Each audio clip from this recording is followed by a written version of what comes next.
First of all, I'd like to welcome everyone to the AUB OSD Conversations with Executives webinar series. This series usually runs on campus during the Executive MBA residency sessions, but just like our program, we transitioned online. I would like to welcome all our audiences, our Executive MBA community, current students, alumni, as well as the business and medical community joining us from all over. Supply chains of all industries have recently faced unimaginable disruption. As the COVID-19 pandemic spread across the world, it inevitably exposed vulnerabilities of globalized supply chains across all industries, as they were driven by single sourcing, cost control, and just-in-time delivery.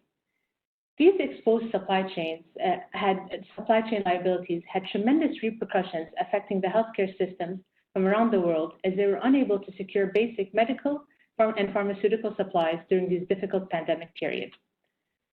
In today's webinar, we will look into how healthcare supply chain stakeholders are reacting and how they're pivoting their strategy for immediate responsive solutions. We will also discuss long-lasting impact of the disruption and how it will reshape local and global economies post the pandemic period.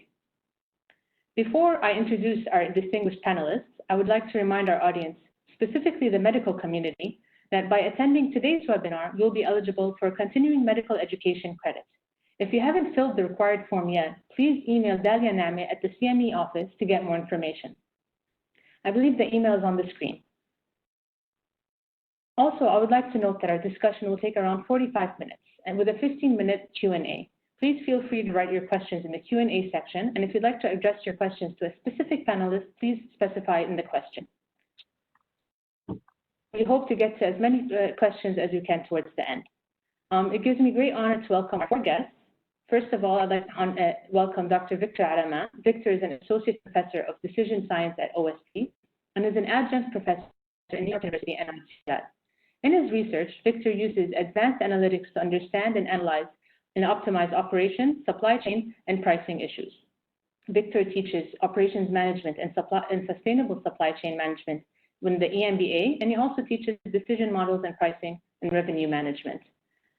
Victor has an extensive global consulting experience and is a member of the Scientific Advisory Council for the Lebanese Ministry of Industry.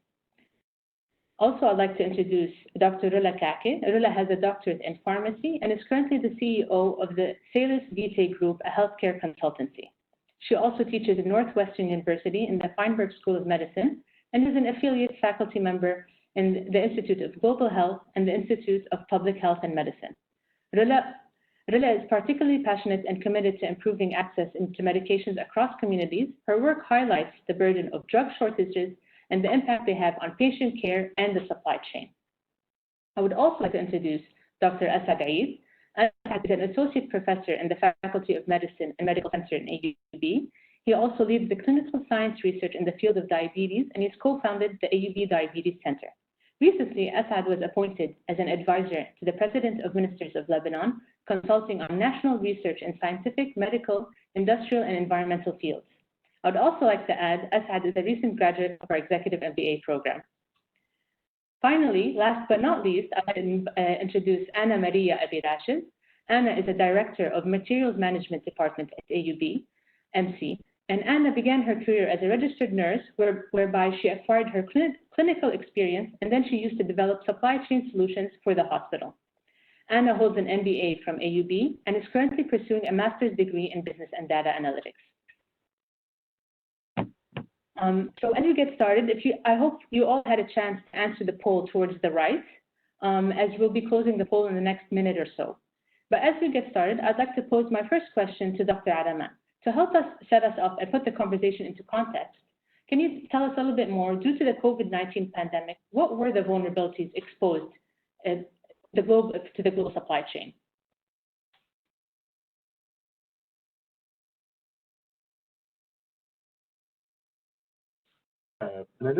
Also, I want to welcome the audience.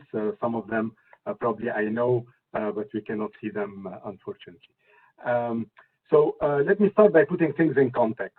Let me define what's a supply chain function to some extent, right? So for me, a supply chain function has the clear role of trying to match supply and demand. And that's a very complex, actually, role to play. what is actually supply for us here? Supply are the medical resources that are being requested or needed by patients. What's the demand is going to be, anybody who's going to be impacted somehow by that virus. It could be, someone that's feeling the symptoms. It could be a patient that needs basically to have some basic medicine or be quarantined, or it could be someone that needs to be hospitalized or eventually a ventilator, going to ICU and so on.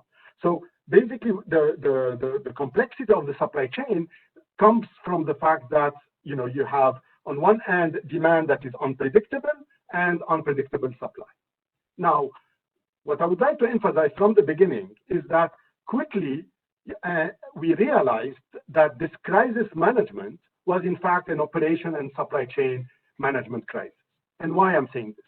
First, the obvious was to actually react to this crisis by designing processes like, the different hospitals did. Hariri designed the process to respond to particular needs. And this is basically the operations, at play. We also had processes to design, for example, for testing, how to test and optimize the testing. We also need processes in terms of managing the lockdown or the release that we're now living. However, it was primarily a supply chain crisis because in the lack of cure or vaccine, what we didn't want to happen is that people start dying not only from the virus, but because of lack of resources. Right? Given that you don't have a cure, some people, and fortunately a small percentage, was dying from the virus itself. The concern and the seriousness of the matter when people start actually dying or having serious, basically, implications because of the lack of resources. And so, as to your question of vulnerability, and indeed, like you started, in fact, your introduction, we are all, any supply chain manager, any supply chain executive, is advocating for a leaner system, more cost-efficient one. But by definition, a leaner and cost-efficient will be more at risk when major, pressure points occur, right? In the best case scenario, we actually try to build what we call an agile system. And what is an agile system is basically a supply chain that is able to react to a shock, to an increase in demand, but it's not in a sustainable way like a pandemic forced us to actually fix. And so in the case of this pandemic, we start seeing an exponential and steady growth of demand. And that was extremely dangerous for the supply chain. The supply chain was not prepared for it. And on top of that, the supply chain was managed locally in a very decentralized way. And that's the natural way. Every hospital, every country, every sometimes region was actually managing it, independently of the rest of the world, even though that was a global supply system and a global demand system. Right? So that's probably one of the, most important kind of vulnerability that we actually, were facing. The system, because of that, was not ready to actually, predict things. We saw it starting in China, but then the Western world, some of the richest countries, most of them did not react or started preparing for it, right? So that showed a serious vulnerability. There's clearly a gaming system that happened because of the decentralization. Basically, some stakeholders ordering quantities more than they need because they were worried that they will be hit more than expected to some extent, but they were taking obviously some of the resources from others, right? Basically lack of coordination, if I want to use a term for that, and a lack of alignment, right? The different stakeholders did not have the same objective, whether a hospital or a country or a manufacturer or a distributor, and so on and so forth, right? From a vulnerabilities, I think I will keep it there, but there are probably some other points that will pop up later as well that I will add to this list. Thank you very much, Victor, for explaining the factors that kind of led us to this point from a global supply chain, as well as in specific relation to the healthcare. Rilla, I would like to kind of discuss with you the pharmaceutical supply chain and how issues prior to COVID were magnified also during the pandemic. Sure. Hello, everyone. Good morning, good afternoon, good evening, depending on where you are in the world. It's morning here in Chicago. So now let's start talking about the pharmaceutical supply chain. Now, I think the pharmaceutical supply chain is of great significance, not just because I'm a pharmacist, but especially since we're all kind of waiting on the pharmaceutical supply chain to really help find a vaccine, right? Find treatments for COVID to get us to our next transition of what we consider as normal. So that reliance on the pharmaceutical sector now and into the future means that it needs to be strong and needs to be stronger moving forward. So early on in the pandemic, we were seeing a lot of concerns about people experiencing shortage of personal protective equipment, ventilators. But as we started talking about what medical supplies we need, the whole issue of medication started coming up and really kind of sounding the alarm, we would say, because even if you have a ventilator, if you don't have the medications that would help you use the ventilator, it's a critical part of the system. So really the universality and the breadth of this crisis has touched all supply chains, but particularly the global pharmaceutical supply chain. So just to give you a little idea of what the pharmacy supply chain looks like, well, it's quite complex and very, very global. It's a sequence of many moving parts, and it involves numerous diverse stakeholders. But you have to couple that with vulnerable and fragmented healthcare environments. And this is not just specific to one country, it's kind of across the board. And that consists of several operational and systemic flaws. So you're kind of already on shaky ground. Now, the supply chain itself, at least from a pharmaceutical standpoint, embodies manufacturers, suppliers, distributors, health systems, insurance companies, healthcare providers, patients, and the list goes on, because it includes things like active ingredients, manufacturing of the medication, packaging of the medication, labeling, the lab, the design process, the final product, the delivery of that medication to health systems and then to healthcare providers, and then ultimately to patients. So it's very complex. And we have a global reliance on all components of the supply chain. So now, if you just think of two countries that we rely very significantly on, and that is India and China, it's been estimated about 20% of the world's generic drug supply comes from India. And they actually rely heavily on China for much of their active pharmaceutical ingredients. So as you can see, very highly dependent on each other. Here in the United States, the FDA actually reported that about 80% of the active ingredients and 40% of finished medications come from sources outside the United States. So it's really, really interconnected. Now if we take a step back and kind of to the points previously made about the basics of the supply chain, the pharmaceutical supply chain has to be suited to meet the current and future needs, right? So the pharmaceutical companies have to ensure continuity of their existing supply chains in order for the patients to receive their needed medications. But when a new medication or vaccine comes in, companies now have to create new production lines or potentially repurpose old lines. And before the pandemic, we were, again, already having an issue getting equitable access to the existing medications that we have globally. So we have to keep in mind that the supply chain has already been experiencing significant drug shortages for years.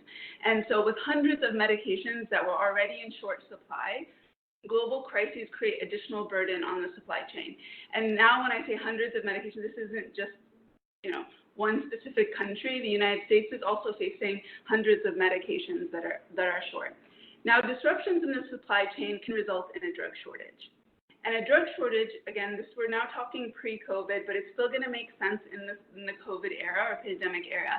But they were considered a public health crisis globally before, right? They significantly impact patient safety, drug therapy, costs, operations, and essentially how we access and manage care.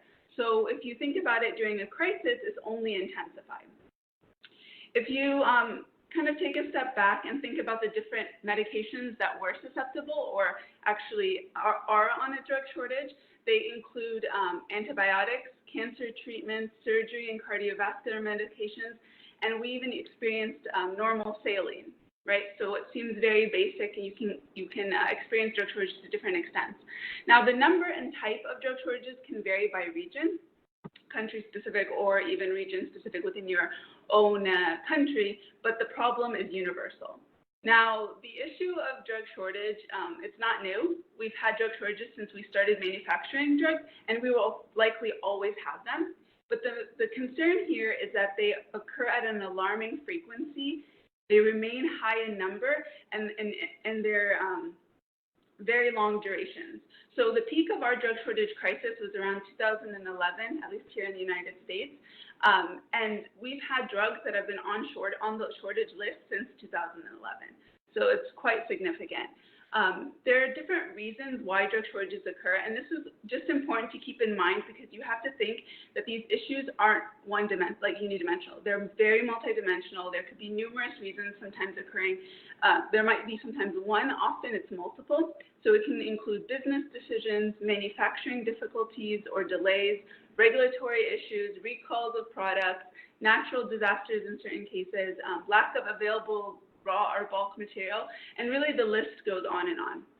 So over the past several months, the manufacturers and health systems have actually been experiencing a surge for several critical medications that obviously were met with a decrease in supply because the supply chains were not ready for that kind of demand.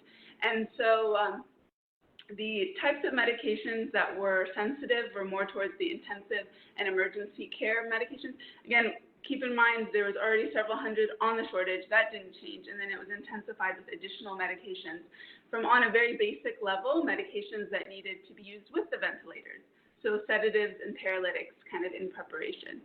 Now,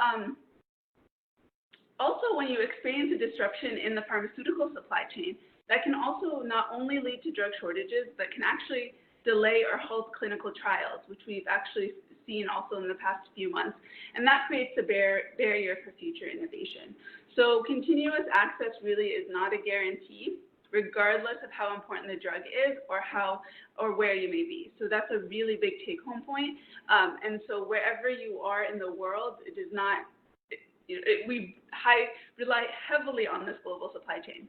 Now, just quickly, so there was a few alarms that I had included, about 12, in the series that we had prepared on tackling low medication supplies, which is on our website. But just to quickly highlight a few of those alarms, things that were existed pre-COVID and only amplified during the pandemic.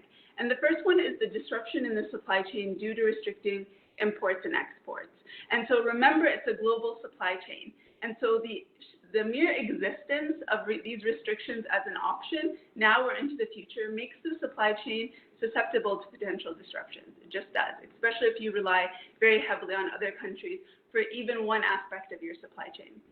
Also, you get the emergence of more unregulated supply chains, and that becomes breeding grounds for adulterated and falsified medications. Also, we've seen an interruption of the delivery and transportation of raw materials and finished medications. And ultimately, too, this has impacted, the pandemic has impacted the workforce. So that change in workforce has a big effect on the supply chain. There's also a lack of information. The information that is publicly available to help all those that are involved in the supply chain is still low in quality and lacking. And then, of course, there's numerous reasons for why disruptions occur, which we mentioned before, which would mean that any solution that you have must be multidimensional. And then there's the part about continuous planning and the change under uncertainty. So the amount of decision-making we have to make in uncertainty and how that has ripple effects on the whole supply chain. There's also a time urgency associated with this. So not only from a medication standpoint, we have to get the medication to the patient when they need it and when it's appropriate, but there's also a time urgency resulting from our collective need, right, to reduce the cost of human life and economic burden. There's the big part about financial, so the price and cost and how that will change. There's a lot of conversation now with the vaccine being a public global good. And so many of these companies have gone out and said that they're going to operate as a not-for-profit. So it's going to be very interesting to see how that changes with the supply chain. And then there's the concept of stockpiling and hoarding, which was mentioned about buying a lot of the product is more hoarding and then stockpiling to make sure that you have enough essential medications. And then the last point here is just about sustainability of interventions. So we need to be able to discuss the sustainability of the interventions that we are creating now during the pandemic, post-pandemic as well. So really we have to have a conversation around the longevity of our policies and practices. I just want to add a couple of points on the detailed answer of Rula. And also to answer Karma's initial question of, why the magnification on the healthcare part. For example, if you look at the, other supply chain that were all touched, right? If we take, for example, FPM, like the toilet example that we all, kind of like lived in the US, right? These queues of people, queuing outside supermarkets to actually get, the consumption did not increase. Demand increased locally, but the consumption was not, right? So to some extent, there were a huge pressure locally, downstream, but the upstream supply chain was able eventually to manage that. On the healthcare part, there were increase in demand, but also increase in actually the consumption. And that had, kind of the repercussions that we know, and we were actually, worried about. Some of the issues that Rula mentioned, and she mentioned the word systemic. One of the issues with systemic risk, what is systemic risk? Is basically the collapse of an entire system or industry, right? That collapse is incredibly, expensive from a human point of view and, also financial point of view. One point on this is that one of the problems with systemic risk, first, it's extremely complex to manage, but also usually, we cannot assign responsibilities. So, because it's everybody's concern, but no one specifically. And so, you can't blame someone, why you didn't predict COVID-19. And thus, you basically kind of like, you don't give it as much as importance as, in fact, you should as organizations and managers and design, or people designing the system, right? Yet when these things happen, they can be extremely, extremely expensive. And the last point I want to say is basically we're to some extent also lucky, despite everything that happened and could happen still, is the fact that, in fact, China was able, the factory of the world, to some extent, China, was able to manage to some extent or get things a little bit into control before the rest of the world got really hit and reached its maximum to some extent. But that's it from my end. I agree with you, Victor. So if China, the factory of the world, was able to handle it, and can you shed some light on what was done locally for us, specifically at AUBMC, since you were on the ground?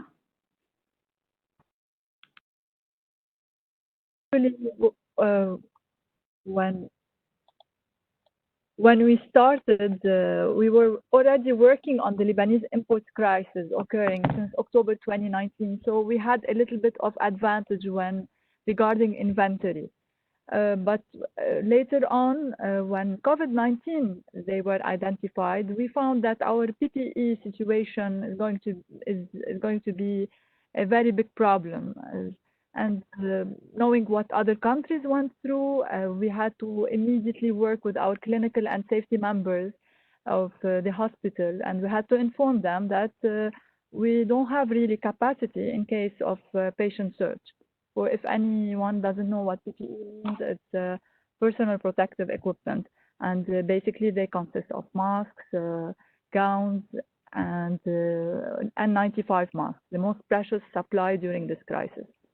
Also, during that period, the hospital, realized that we need a very rapid response team, and this team requires the contribution and coordination of all key stakeholders. And they immediately formed what we had the COVID-19 task force. Of course, supply chain was a member on this task force. Our major concern was how to protect our patients and staff in case of patient surge, especially the emergency department staff, who are the first usually to face the patient influx in crisis situations. So we had to closely support this unit at the beginning. Also, we had to look at new methods and new products. Example, we provided the industrial face shields to replace medical face masks with face shields. These were the first to run out. Then we had to replace the medical N95 face masks with industrial FFP face masks. So we were a bit creative. Also, and this, we were also supported with the FDA guidelines and with the infection control, research all the time running to identify new products and safety, of course.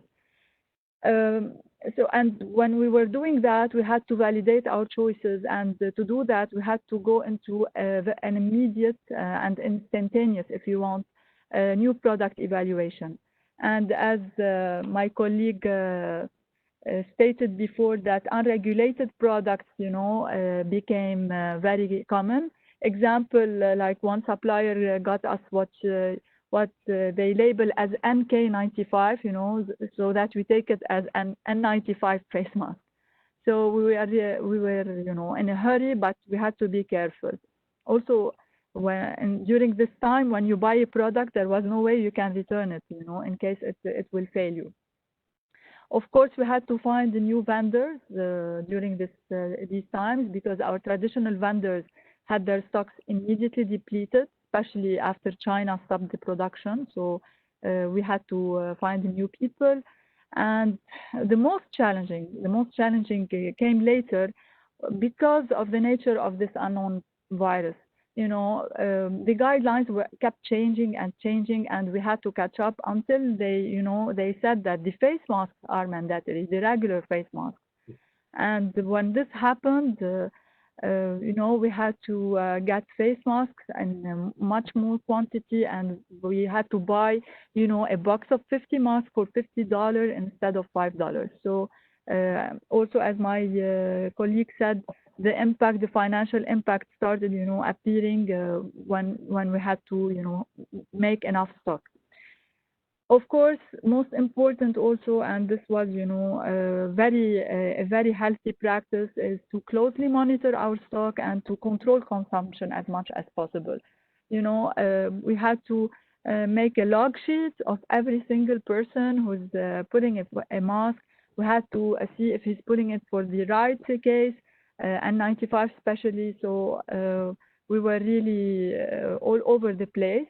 And of course, this was done by, with the help of our key stakeholders in the hospital, mainly nurses, and we had to do it at the level of the hospital and in all the procedure areas, even the ambulatory areas. Now, after all this, we are in a stable situation. We're happy. I cannot tell you, but we have enough N95. I have it hidden in a very safe place. We have enough N95. I hope that in October we will not go through into another surge. But we're getting ready for October, of course, and we have more time to relax and to hopefully find better prices, because otherwise, financial sustainability is becoming our major concern. And that's it so far. Excellent. I'm glad that you got to a place where you're comfortable right now and no longer scrambling. Hopefully. So Asad, given your role as an advisor, can you tell us a bit more about what happened on a national level as well? I'm glad to hear AUBMC kind of handled things. They're quite agile and quick, but what about on a national level in Lebanon? So, if I want to talk about the national level in Lebanon, as everyone knows, COVID-19 started in China in December. We didn't, we weren't prepared at the national level back then. We started to think about how to prepare ourselves when we saw the example of Italy. And, you heard a lot about what's going on in Italy. The healthcare system collapsed there. People were in need of ventilators. There were not enough PPEs, so on and so forth. Yet, when you look at the supply chain crisis, if I can say it, in Lebanon, you have to look at it in two different angles. The first angle, you have to look at it from the healthcare perspective, yet you have to look at it for the government at an economic perspective, like, what to buy, from whom to buy, from where to buy, how to pay. So you cannot use the Lebanese dollars to pay if you want to. So, that's how the thoughts were, like, what to use, from where to order. And you have to keep in mind that most of the countries stopped, exporting their products related to COVID-19. So, what was left is from where to order, what to order, the quantity to order, and how to pay.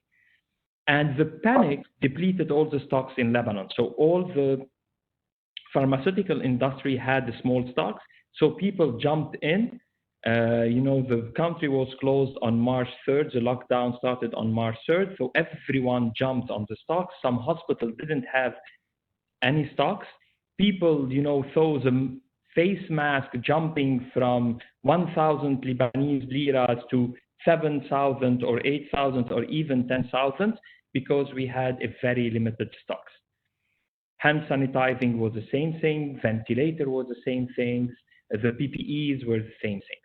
So what we did, we start ordering from the countries that were still allowed to, export or to produce the COVID-19 things and to export them. Seeing all of this, some industrialists start to fill up the gap. So, in Lebanon, we don't have a biomedical industry, a well-developed biomedical industry. So some industrials decided to fill the gap. And you heard, some people started doing hand sanitizers that were not at the level, at least the minimum standards level.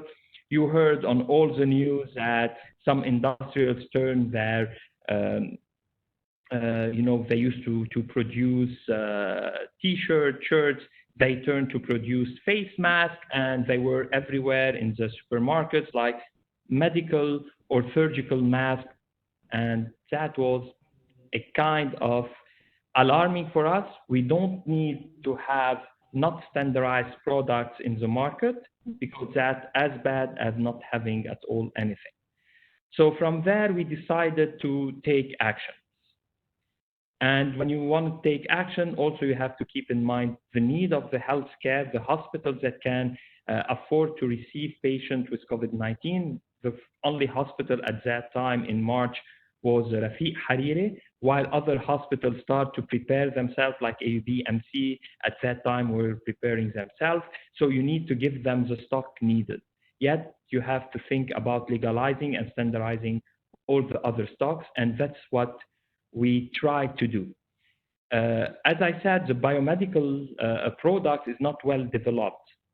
So people start to jump on buying the raw material from everywhere, from the stocks we have, and to produce things that wasn't at a certain level. So we decided to create, let's say, an R&D system. And that was the first R&D system created to the industrialists in Lebanon. So how we proceeded, that we went and we knocked on the door of all universities that we know that they can help us.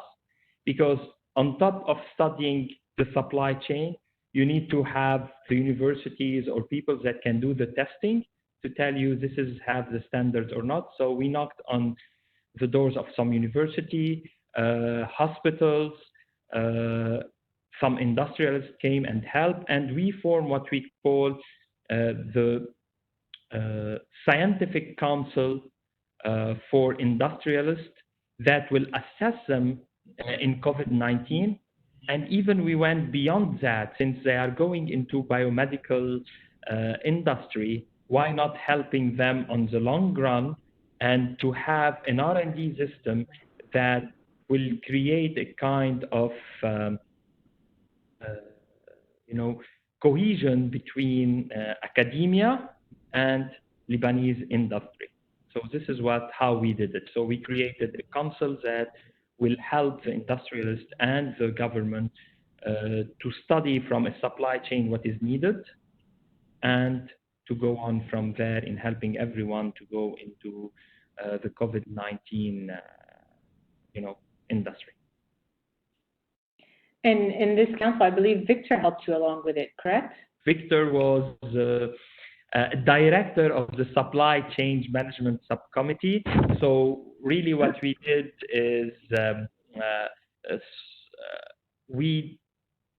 he did 3 scenarios with the help of a team that he created. So we said that let's create 3 scenarios: a scenario where we have a mild surge of COVID-19, a scenario that we will have a more advanced surge of COVID-19, and like Anna Maria said, maybe in October we'll have, maybe now I'm doubtful because what I'm seeing, maybe not. So a really developed surge of COVID-19. We assessed what is needed from a raw materials perspective. So the industrials, if they can afford to make masks, they have to cover the local market, so they cannot export their product. Once we cover the worst scenario, we can start producing. We talked with government and BTL to cover the raw materials at the 1500 lira, exchange rate in order to help them. And we studied that, and we decided how many masks is needed, how many surgical masks is needed, PPEs, ventilators, hand sanitizers. And once we have all that stock to cover the market, we can start exporting and bringing fresh dollars to the country. That's excellent. To talk about the other subcommittees and how we did. So, when you talk about having face masks, you need certain standards. That's where we really help. When you talk about gloves, you need some standards. So we took the FDA standard and the CE standard. And we tried to find between the two our local standards, because sometimes when you talk about a ventilator, you can go to the high-end ventilator, which cannot be developed in Lebanon. Yet, if you look at our needs and the basic needs of patients with COVID-19 when they are infected with COVID-19, and if they need a ventilator, what are the standards? So we kind of put some local standards based on the FDA and the CE standards. So we have several subcommittees. And now I can say that today there was a launch of the first ventilator fully tested at AUBMC, honestly, and they are trying to get CE accreditation for that ventilator. And already, I will not, name the company, had a lot of demands, local demands, local, orders, and international orders for the Arab countries. That's an excellent milestone in such a short period of time. That's quite impressive. So, Rilla, given that we approached the situation locally with an added layer of complication because of our financial crisis, how was the disruption met in one sense or another, the reinvention as well as in the USA? Yes, so there's different strategies that were used, and I'm going to talk about 7 briefly, just because I feel like they're overarching and they can apply to numerous stakeholders given the diverse audience. So really, regardless of your role, you can use kind of similar frameworks. I think a lot of institutions in the United States and I think across the globe have looked to these strategies to really help them. So the first one is to evaluate processes. So each institution and professional has to rethink how they do things. So each institution actually has to reflect how they respond to the challenges imposed from disruptions, which Asad also alluded to that they did a lot of, right? So you're asking the question and trying to answer, are your current practices relevant to your current environment? And how will you adapt to meet those needs, kind of on a very basic level, so really reviewing of processes. The second is to really create practice guidelines, contingency, and risk management plans. Now, I think all stakeholders can benefit from learning, not only from the pharmacy professionals, but from professionals that are in institutions, like Anna's team, for example, because those groups have kind of been used to responding to disruptions, right? From a pharmacy standpoint, if we're saying that we were experiencing hundreds of medications that were on drug shortage before, we created practices. We hired additional people. We thought about what to do when we get that phone call of like, tomorrow you're not going to get this medication. And so talking to a lot of my colleagues during this pandemic is so much of it is that they took their guidelines and they extended them, right? So this concept of having solid practices of kind of thinking through how would you manage in the time of crisis and post. So even with the drug shortage, we begin to think about, well, when a drug is now available, what do you do, right? How does that change your process? So I think that's really important. Also, the next one, workforce utilization is very important. So evaluating workforce utilization and discovering new strategies to optimize output and reduce burnout. In healthcare in general, burnout is very high. And it's a concern. It was a concern pre-COVID, so you can only imagine the burden that they had and they currently have during the pandemic. Also, there's a greater emphasis on technology and a drive for innovation. And I think this is so crucial because it's not just healthcare focus, but it's across industries, right? Really understanding how can we utilize technology to benefit every step of the process. And so I think that's really important. The next one is engaging diverse stakeholders. I think we've talked about this to different degrees in terms of highlighting the different stakeholders that are currently part of supply chains. But the key here is to really recognize that people operate in different settings, they hold different perspectives, they have different skill sets, and they also have varied incentive structures and decision-making processes. So as you evaluate your own incentive structure and how you make decisions, I actually challenge you to actually think about what you can provide to the other stakeholders involved in the supply chain to assist them. So it's not just about meeting your own needs as an institution. You know, often health systems and healthcare providers are kind of at the end, and they kind of rely on that ripple effect and kind of that stream throughout the supply chain. So really think through, what can you do? So that means you have to think about your own individual responsibility and your collective responsibility as a member of the supply chain, or really as a person or entity that can impact health and well-being. So realistically, that is everybody within these different strategies. The next one is to really just reevaluate your regulations and advocate for better policies that meet current and future needs. So always thinking ahead as well. And be a part of information sharing. I think that's really the future. How we track, how we report, how we're able to predict, exactly to what has been said by my colleagues in terms of the power of having that and trying to really assess what is the situation on the ground, and having real-time data is going to be so important moving forward. Thank you. And so I kind of liked how she transitioned to that post-COVID thinking process of how we can change and how we envision the world and processes post-COVID. Anna and Asad, as well as Victor, can you kind of give us, as a final note, because we're getting close on time, and we want to have some time for Q&A, about how you envision the world post-COVID, especially in the healthcare supply chain?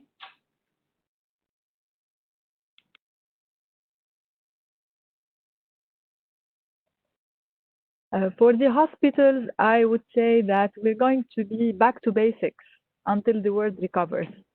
We're not going to have any luxury of new products. We're going to look at the essential things to have on hand and to make sure that we provide the safe patient care, but with the basics for now. And we see that we will have to rely more on the national production, if available, hopefully. And we see that there would be more consolidation and coordination of the national and international crisis management response. I think it was a good learning experience for the world, you know, and this will be, you know, used for post-COVID-19. Thank you. From our side, you know, what we will be doing, you know, we helped in this scientific council, helped a lot during COVID-19. You see a lot of product now in the market. It was a nice experience that it taught us a lot, and we think that this council now is here to stay. It will help the industrials to create more products, to innovate more, to have a creativity, and to be able to test them scientifically. So this is what will be happening post-COVID-19. Wherever there is a need, there is really this cooperation now between academicians and industrialists. This was the dream of an academician. I am a scientist. I work a lot on diabetes, and I used to dream to have, a Lebanese company, not a foreign company, to come and ask us to help them in creating something. Now, this is available in Lebanon. This is the first time happening, and we hope this collaboration and cooperation will continue among academicians, government, and industrialists. I will actually answer the question slightly differently, Karma. I will try to think about what are the main takeaways that we're still in the crisis, but what kind of takeaways we can take out of this crisis moving forward if we want to try to think about how to design a resilient supply chain or a more robust one and so on. And I like to, I think I'm joining here also some of the things that were said earlier. Basically, what we learned the hard way is that there's no one can do it on his or her own. That's certainly the case. Number two is to think from a probability point of view. There's a high probability another major crisis is going to happen, and probably multiple in our, kind of living, right? Which one? This is incredibly difficult to actually predict. So we know there's going to be crisis. We don't know what's going to be, right? And number three is basically to realize that in times of crisis, we cannot use the same processes, or let's call it supply chain, as in times of, as in normal times.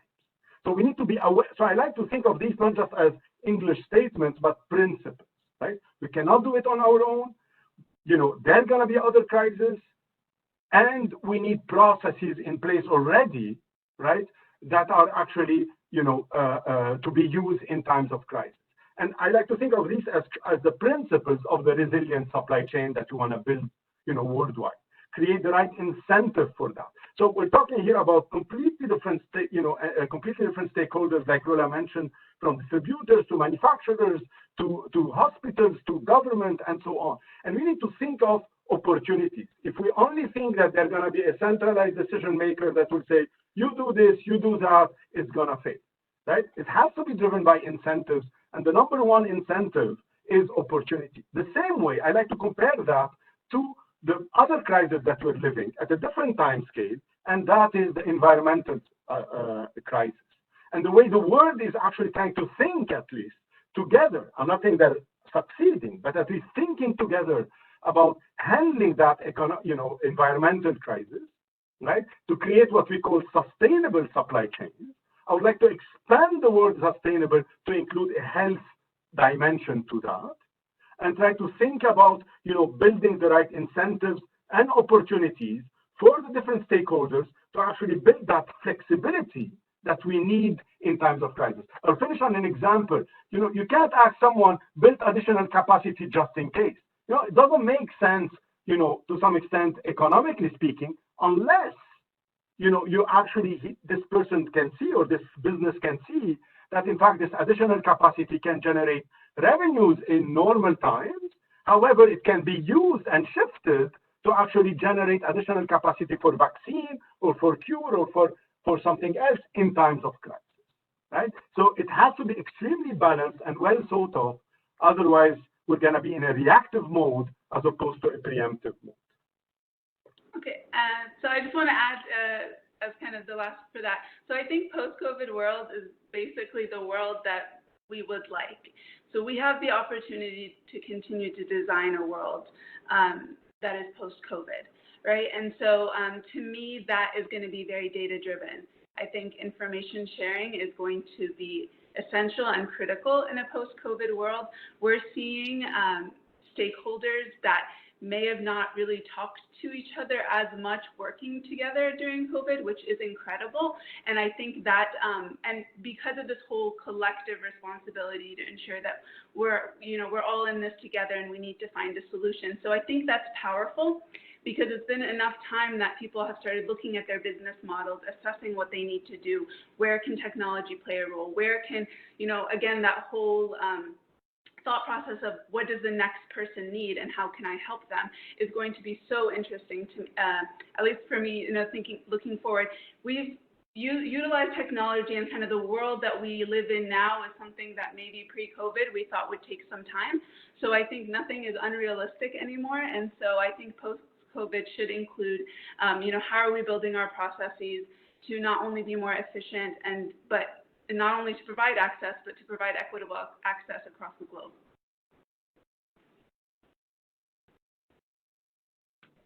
I agree 100%, Rilla.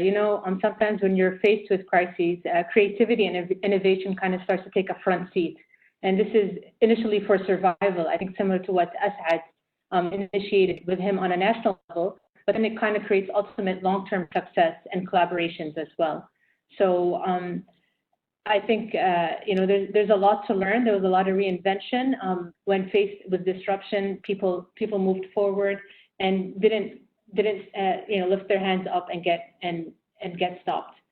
So I would like to open the poll, the Q&A section right now. I do have a few questions right now. If I'd like to start, I think this one will refer back to you, Asad, and the subcommittees of quality that you've been working on.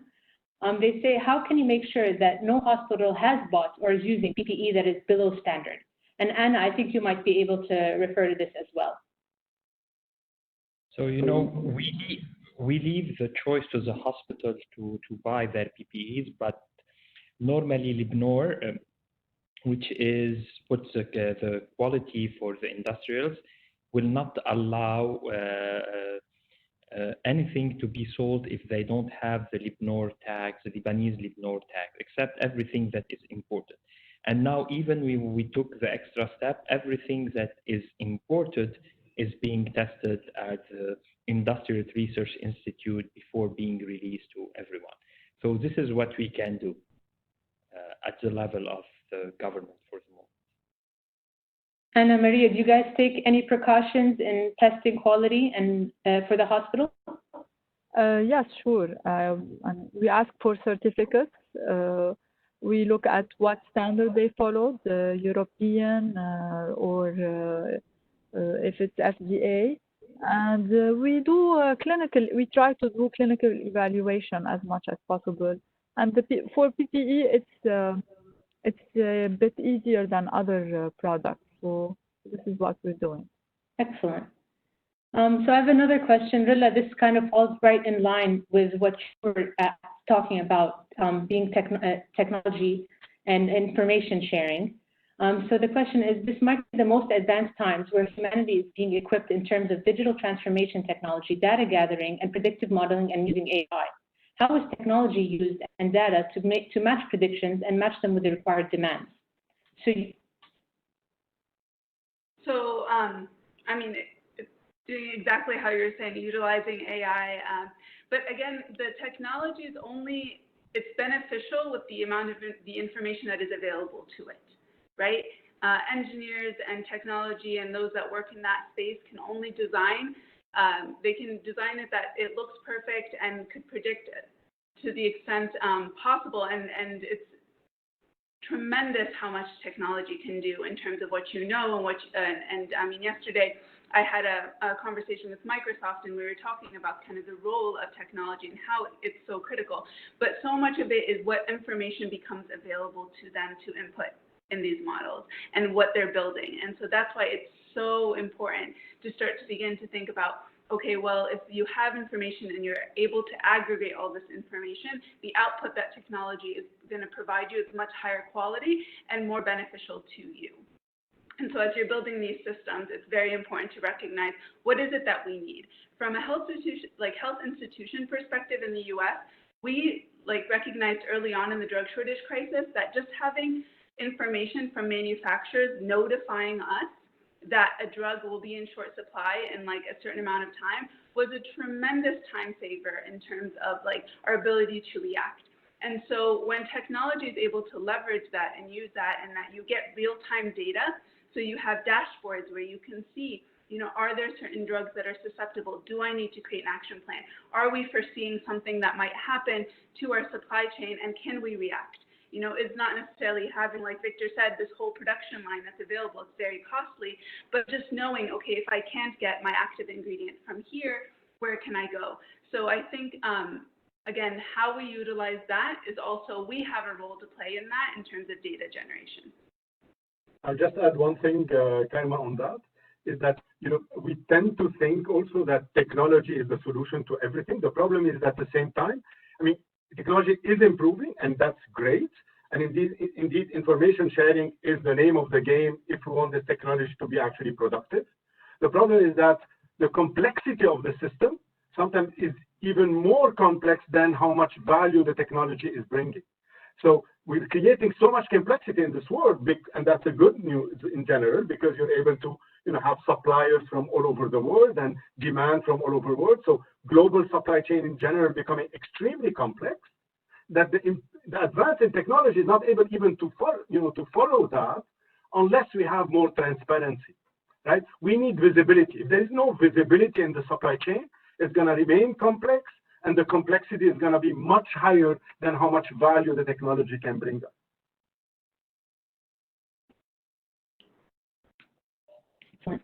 I have another question, which questions: do you suggest that countries rely on developing their own solutions to avoid disruption in the supply chain, or is more openness towards international trade a better long-term solution? Who's the question to?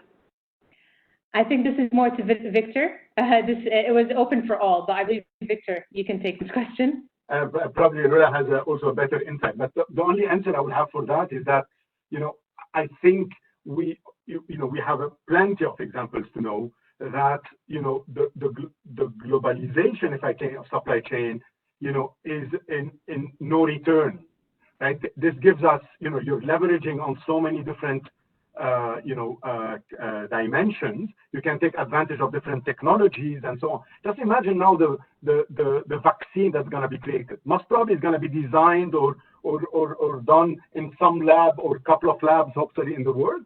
However, what goes into this vaccine, what's going to be produced, is going to be using, let's call it, raw material from almost all over the world, right? And that's an advantage to us. And basically being, localizing is actually at higher, to some extent, risk, even though in some cases we're going to be forced to localize in some sense, like, we're talking about local production and so on. That's great, to be able to, have that independency to some extent. However, the globalization is, in my mind, a great advantage that we need to actually, it is a complex beast that we need to manage rather than, kill. Okay, so I'm going to add to that in the sense, so there's pros and cons. There are conversations about things going completely local and not relying on the global supply chain. If that is realistic, it really depends. We're not going to see it as much as we think we will, for the main reason of the cost of it. So it takes several years, I'm talking from a pharmaceutical perspective, several years for a manufacturer to make a facility, and it costs hundreds of millions of dollars, if not billions. And so it's a significant financial investment to uphaul and move a production line to another country. And if you're a generic drug company, your profit margins are already so low, a few percentage points, that it might not be worth for you financially to do that. A lot of our drug shortages are generic drug companies because they just aren't making as much money. And so that's important to keep in mind. We might see, like Victor mentioned, a percentage maybe of a mandate where a pharmaceutical company might have a percentage of their active ingredients be local. And so then that way, because also if you think about it, if you put all your eggs in another basket and something happens in that basket, it's kind of that same concept. So, and so that's something to keep in mind. We might see I think we might see regional supply chains. So like the United States or North America or Europe, or as we begin. And I think those we might see more of those as the pharmacy supply chain is getting ready to distribute the vaccine. So those business models might change, but I think it completely going from black and white is going to be very difficult, mostly because of cost. All right, thank you very much, Rula. And as I'm looking at the time, we're at 7 o'clock. So I'd like to thank everyone for taking part, and our panelists for sharing their knowledge and experience. And we look forward to getting your feedback. And I hope you enjoyed our discussion. And if you can please take a moment and fill out the survey at the end of the webinar. And we hope to see you soon in another webinar very soon at the Conversations of Executives. Thank you again. Thank you, Rila. Thank you, Victor. Thank you, Anna Maria. And thank you, Asad. Thank you, Karma. Thank you, Have a Karma. good evening, everyone. Bye.